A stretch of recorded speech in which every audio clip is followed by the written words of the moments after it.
It is time to go inside the game with the one, the only Steve Clark. Good morning, Steve. So much to get to. We've got a little college basketball to talk about, college football, but heading to the NFL, and some interesting stories regarding World Cup soccer that might have a twist as well. Good morning to you. Hey, Steve. Hey, Steve. Morning, Dave. Thank you. Good morning, Pat. And good morning, Ron, the newest rapper for 2026. Congratulations There you go.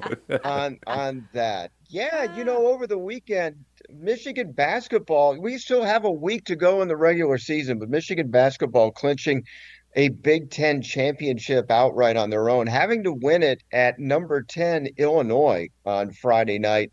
And beating them soundly, but it did come at a cost that they lost backup point guard LJ Cason for the remainder of the year on an ACL injury that he either sustained in the first half when he initially went out or aggravated it to a tear in the second half. And, it's a shame because this is a kid who's just really started breaking out in the second half of the year.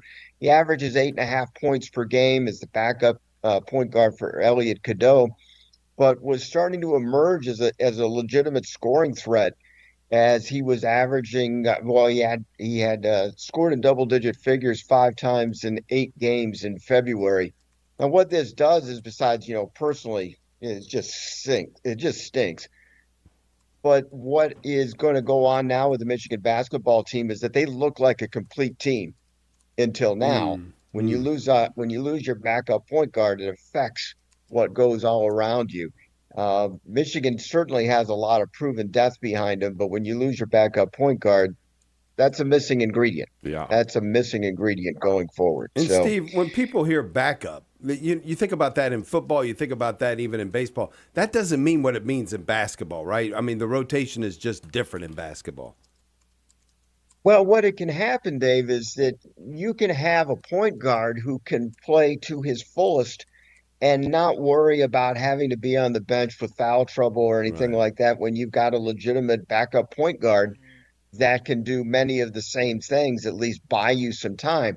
Now they're going to rely on, potentially a freshman guard who doesn't play a whole heck of a lot, or they're going to add shooting guard Trey McKinney to the point guard setup, which is always a possibility. Now, this is not necessarily a death blow to a national championship, but it is going to test their depth a little bit, and they're no longer as perfect as they seem to be going into the season.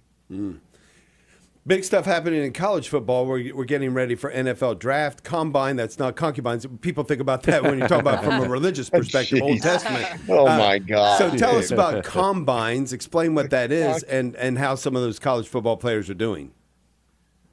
Well, you might see them on occasion. You might see the 40-yard dash. You might see how many times they can bench press a 225-pound weight. You might see them do verticals, but it is a congregation of hundreds of college athletes to Indianapolis, where a colleague of mine once described this, and still does, as the underwear Olympics. Yeah, right. They go out and they go out and do a number of drills. They take a number of mental acuity tests. It's a real, Sigmund Freud experiment that goes on out there. But Ohio State sent a number of players to the Combine because each year they're so talented, up and down across the board. But the 4 guys who really stand out came into this Combine as potential top 10 overall NFL draft picks, which would be absolutely historic if they can achieve this. And the only thing that can, help slow this down is having a bad Combine. Well, none of these guys did.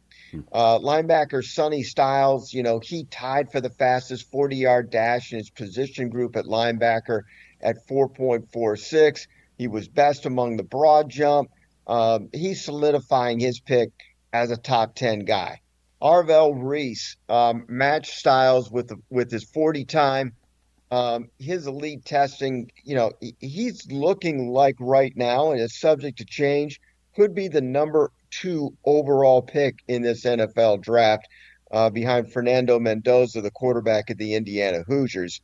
Cornerback Lorenzo Styles, 4.27. That is a mark that is very hard to beat, getting a sub 4.3 40-yard dash, and he did that at 4.27. This is going to increase his chances of being a first-round pick. And then you got Carnell Tate, who could be the first receiver taken in this draft.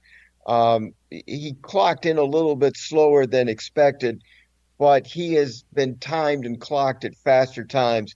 You're looking at 4 Ohio State Buckeyes that could be taken in the top 10 of this NFL draft. And that would be absolutely amazing if that were to take place. Doesn't seem like that's the first time that's happened, though. 4 Buckeyes taken in the top 10? Mm-hmm. You'd have to look that one up, but I don't recall 4 Buckeyes taken. I recall 4 Buckeyes or 4 Wolverines taken in the first round of the NFL draft, but in the top 10, that's what I'm thinking. That is, or any team incredible. having 4 taken in the top 10, right? Yeah.